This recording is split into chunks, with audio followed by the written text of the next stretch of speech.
When you bring your child home for the first time, you want a baby monitor you can trust. When you choose Stork, you choose technology trusted to monitor 10 million babies in hospitals every year.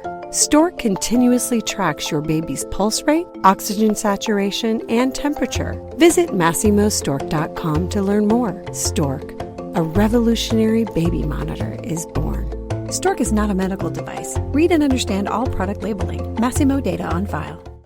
Moms and dads, I bet you can relate to this email. Kirk, my son is just like the kids you described in your podcast. He comes home feeling defeated after school, feeling like he isn't smart. But I got him Crunch Labs and he loves it. Building the new toy and watching Mark Rober makes him feel smart. And then he explains, talking a million miles a minute, like our kids do, all the cool science facts he's learned. It's like I get my real kid back when he's building his Crunch Labs toy. And that is exactly why I was so psyched when my niece first told me how her son loves Crunch Lab. Confession, this is the one sponsor I wanted more than any other because it's such a perfect fit for our kids. So go to crunchlabs.com/calm and you'll see why.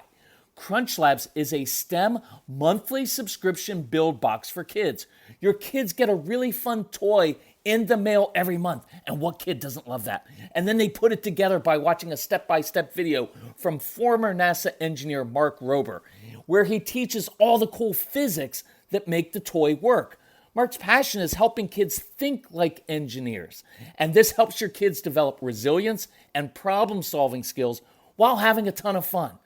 Get your kids something they will actually love, use, and look forward to getting all throughout the coming year. Build your child's confidence now. Visit crunchlabs.com/calm and get your kids Crunch Labs today. Moms, do you ever get accused of coddling your child, of being too soft, of letting him or her get away with things? That's hurtful, it's damaging, and it's infuriating. And I'm going to give you some insight today that will change this dynamic and could lead to really, truly changing your family life. So that's what we're going to talk about today on this episode of the Calm Parenting Podcast. So welcome, this is Kirk Martin, founder of Celebrate Calm. You can find us at celebratecalm.com. One of the reasons I am so passionate about this is because I did this myself. When Casey, our son, was little, he was difficult. He was challenging. He made little things hard, right? He was very emotional. And I used to walk into the room and say, I don't know why you're letting him get away with things. You're too soft. And it was that very thing that actually led me to change later. And I'm going to share what that transformation was about. If you need help with anything, reach out to our son, Casey. He was strong-willed just like your kids, so he gets this. It's CASEY at celebratecalm.com. Tell us about your kids, ages, what you're struggling with. We will reply personally back to you and give you some tools that will help. If you do need help, we have a huge Mother's Day sale going on. Just check it out on the website. It's awesome. So here's the deal. I'll make this personal. I used to feel like my wife was not disciplining Casey enough.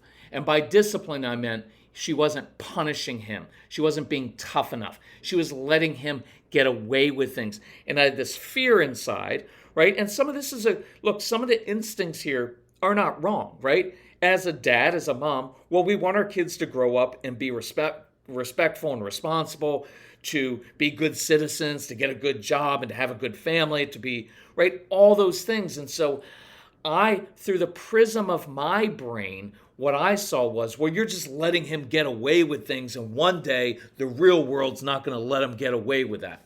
Nothing wrong with that thought.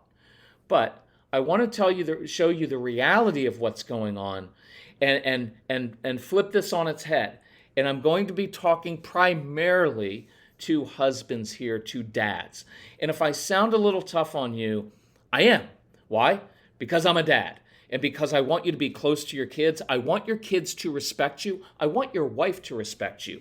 I want your family life to be something that's good, that you look forward to, right? And so I realized that part of the reason I changed and ended up doing what I'm doing now is I realized I was ruining my family. I was causing division in my marriage. I was causing this connection with my son to be ruined because I couldn't control myself. So watch, here's the reality of what's going on. So you've got a child and he's misbehaving. Maybe he's too emotional. He said something, yelled at your wife, or he's just not listening. And so we react. Sometimes I would come and react like, well, we just need to lay down the law. We need to give him consequence. We need to punish this kid. I need to let him know he can't get away with this. I got you on that. But here's the reality of the situation and what we miss. And I want you to see this from a mom's point of view, okay? Because this is extremely important. So here's what mom knows. Mom knows that consequences don't work with the strong-willed child. And you know it as well, because if they worked, nobody would listen to this podcast. You'd have figured this out years ago, because that's all we tend to do, just bark consequences. Consequences don't change human behavior, right? Instead, what the strong-willed child needs is to be taught. Punishing and isn't teaching. Discipline literally means to teach. In the work world, if an employee of yours is not performing up to standards, the consequence would be, well, you just fire that person, right? But I think there's usually a step that comes before that, which is you identify where you're struggling, and then you provide some training and some teaching so that they learn the skills necessary to succeed in their job. Parenting is no different. You have a child who is struggling in an area, and I want you to take that same mentality and say, instead of just punishing a child for failing and barking a consequence, I'm going to teach my child and give them tools so I create successes. So moms know that. Mom knows this is an emotional child that you're dealing with, and just coming into the situation and being tough will not work. It will escalate the situation. How do you know that? Because that's the way it works every time. Child's already emotional, and then we come in with our emotional. Now you just triggered a big escalation. Child saying worse things. You and I, your spouse and you saying worse things, and the whole night gets blown up. You have to de-escalate before you discipline, right? Mom knows this is a child who probably feels bad about himself or herself. You probably heard them say, I'm a bad kid, I'm dumb, I'm stupid, nobody likes me, you guys are always against me. So coming in and piling on is counterproductive. And so watch these two things. You've got an emotional child who, when you come into the situation and add your own emotion to it, gets emotional outwardly and starts melting down, screaming things. Likewise, that's external, but think about this internally, which is really important. You have a child who probably feels a fair amount of shame, who is beating himself up inside. So when we come in and pile on about all the things that he's not doing well around the house, it further causes him to internalize, I'm dumb, I'm stupid, I'm a bad kid, my dad doesn't like me, nobody likes me. I promise you, you do not want that internal narrative and dialogue to begin in your child's brain. And mom knows that. Mom, think about this. Mom has literally dozens of requests each day for each of her kids, right? Dozens of them. So she has to prioritize what to focus on. I remember, as a dad, I didn't have that many touch points, right? I didn't have that many things with Casey that I had to ask him to do. But my wife had tons of them, little tiny things, dozens of things a day. Look at the office. We prioritize. We can't get everything done. When we have requests to and from different departments of the company, you can't get all of them done every day. What you do is you prioritize them. And that's what your wife knows in the moment is that she has to prioritize. She also knows this. She's got enough self-awareness to read the moment. And what she knows sometimes is that strong-willed child of yours, he's just hungry or tired. And so she knows not to push then. Why? Because it never works, right? She may also have the self-awareness, no, kudos to you, Mom, that she's just tired that day. And she doesn't have the emotional bandwidth or the physical bandwidth to engage in this certain situation right then.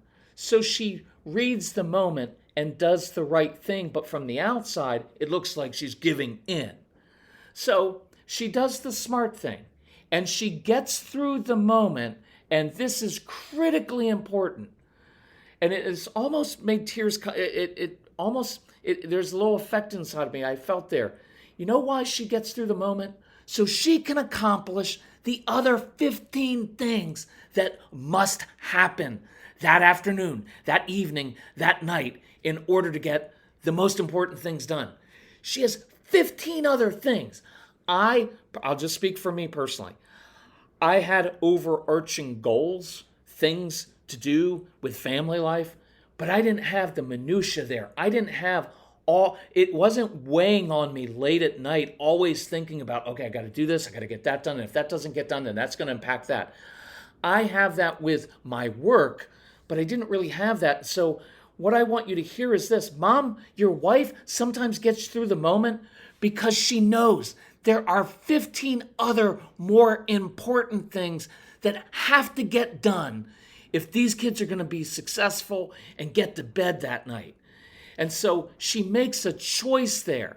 And she does this all the while feeling judged by her husband, by her own mother, by other super moms, by every other mom on Instagram with the perfect family, by society, and everybody else on the sidelines who just wants to point out what she's doing wrong without actually jumping in and helping and doing something constructive. Now, if that doesn't choke you up a little bit, to realize that you're looking at this wife who you married because you were in love with her at one point, you wanted to have kids with her, and now you just judge her all the time because she's coddling the child, when in fact, she's making dozens of decisions a day and she's trying to get the right things done. All the while, everybody's pointing out why she's not a good mom, what she could be doing differently, why she needs to make an organic meal for every meal, and all these other unrealistic expectations that are on her, when what she needs is someone to come alongside of her and say, you're a really good mom. You're a really good mom. And you don't have to do all this other stuff, honey. Right? Just think of this too. She has to do all of this all the while she's coddling someone else. Wait for it. She's coddling you. Hubbies, I'm tough on you. Why? Because I'm a guy. And I like motivational seminars, not the pie in the sky. I like when people are tough on me and holding me accountable and giving me tools to actually change. Right? She's coddling you. I've been saying this a lot at our live workshops, right? When we get into that, because it happens in almost every home that one parent is always like, well, you're just coddling him. And the other parent's like, well, I wouldn't have to coddle him if you could actually control yourself and you didn't blow every situation up. Okay? And so she's coddling you. Why? Because you can't control yourself. Now, if you're an engineer out there or something similar, oh, I know that's true because you like order and structure. And when you come home and there are Legos on the floor, you can't deal with it, right? And so you need everything to be just so. You know why else she has to coddle you and manage your emotions? Because you can't control your own emotions, right? Look, you are guilty of, we don't do guilt trips, I don't do blame, just own it, right? Dads, this is what you say to your kids all the time. Well, you just need to be responsible for your behavior and own up to it. Well, I'm asking you in a very kind way to own your own behavior and the fact that you can't even control your own emotions, the very thing you want your child to discipline your child for is something you can't do either. So watch what your wife's doing every day. She's running around exhausted and judged and feeling alone, trying to manage the kids' emotions and the kids' behavior so that you don't make it worse, so that you can actually handle it, right? She walks around cleaning up stuff, picking up every stuff, making sure the kids are okay and not being upset. Why? Because you can't do it. So in effect, what she's doing is managing your emotions and coddling you, and that is exhausting. So if your wife is tired and resentful, that's why. So here's your action plan. Dads, listen to this podcast They're pretty short podcasts that I do, right? They're fairly interesting. They're practical.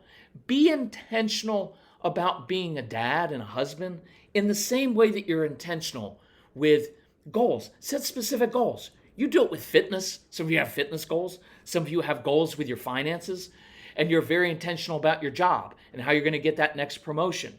You're intentional about those things, as you should be. And I applaud you for that. But for the next 30 days, let's start doing this. Let's start setting some goals. What are they? I'm going to learn how to de-escalate situations in my home. Write that one down. Send yourself an email. Every day, I'm going to learn how to de-escalate situations so they don't blow up. I'm going to learn how to control my own emotions. You don't have to do all of these, but let's start with a couple of them. I'm going to learn how to deal with things when they don't go my way, when there are Legos on the floor. I'm going to begin doing the opposite of what I normally do. I'm going to lead my child to a calm place. Guys, I guarantee you, listen to some of the other podcasts, I go through exactly how to do that. If your wife starts seeing you coming into the room and you're de-escalating and you're connecting with this strong-willed child, because that's another goal. I want you to learn how to connect with that strong-willed child, that one who you've always been on, that you've never really been happy with, who you've never really accepted on a deep level, who you've wanted to change. And I know that because I felt that way about my own son, Casey, and now we are tight, we are close. He's an awesome kid, but when he was little, I didn't like who he was. I didn't like how he acted. And underneath all of that is I didn't really accept who he was, and I spent all my time trying to change him, when the reality was I couldn't even control myself. And when your wife sees you connecting with that child, that will change your home. That will change your marriage. That will change your time in the bedroom for sure, right? So how do you do that? Listen to the podcast. I'm just going to be bold. Go on our website, celebratecalm.com. You know what your wife wants, because they all email us. She wants you to change, and she wants the resources. We have a Mother's Day special, right? And it's on the website. Just get it. You can listen to the dad's program first. Listen to the one for the enjoying the strong-willed child. Just listen to those two. Your wife will listen to the other 35 hours of programming. And you'll have practical tools. The 30 Days to Calm. It's a great one to go through first as well. Get that. Look, you're going to be like, whoa, we don't really need that help. Yeah, you do. You clearly do, right? It costs less than a trip to a therapist. It costs way less than a divorce, right? Moms, send this to your husband. Say, this is what I want. This is what I want for Mother's Day. And if he doesn't do it, moms, just get it yourself, okay? You don't have to you're not a child. You can go ahead and get it yourself, okay? And so, dads, one more thing. You spend this money on other things that you value. And if you want to show, this is not manipulative, it's just true. If you want to show your wife that you value the family and being a dad, being a husband, you do that by what you invest in. And I want you to invest your money. We've made it easier with a sale. And I want you to invest some time. And I want you to ask your wife even, what is one thing I could begin doing differently every day that would help you? If you need to apologize to your wife, apologize. You don't have to grovel. Just say, I never understood. I never realized all the different dynamics that are going on and how hard it really is for you. And I apologize. And what I want to do is one thing. What is one thing I can begin doing differently? And wives, you can ask your husband, hey, what is one thing I can begin doing differently as well? Because I know it's hard in your role as well. You bring a lot of baggage from your childhood like I do. Work on it together. Right? If you guys get on the same page with your kids, man, it will stop so many of those outbursts, right? It will so many of those evenings that are ruined. If you're on the same page, your kids are going to notice it and see it. And by the way, just by getting on the same page as parents, it will help your marriage. And it will just, anyway, let's work on that this week. So if we can help, reach out to Casey, CASEY, celebratecalm.com. Guys, I want you to do it. And if you do this, you can email me. And if you email me, whenever dads, husbands email me and ask me for advice, I promise I will respond to you thoughtfully. I will give you my time. If you are willing to change, I will help you walk through this. So thank you for listening. Thank you for sharing this with other parents who need the help. Love you all. Moms, happy Mother's Day.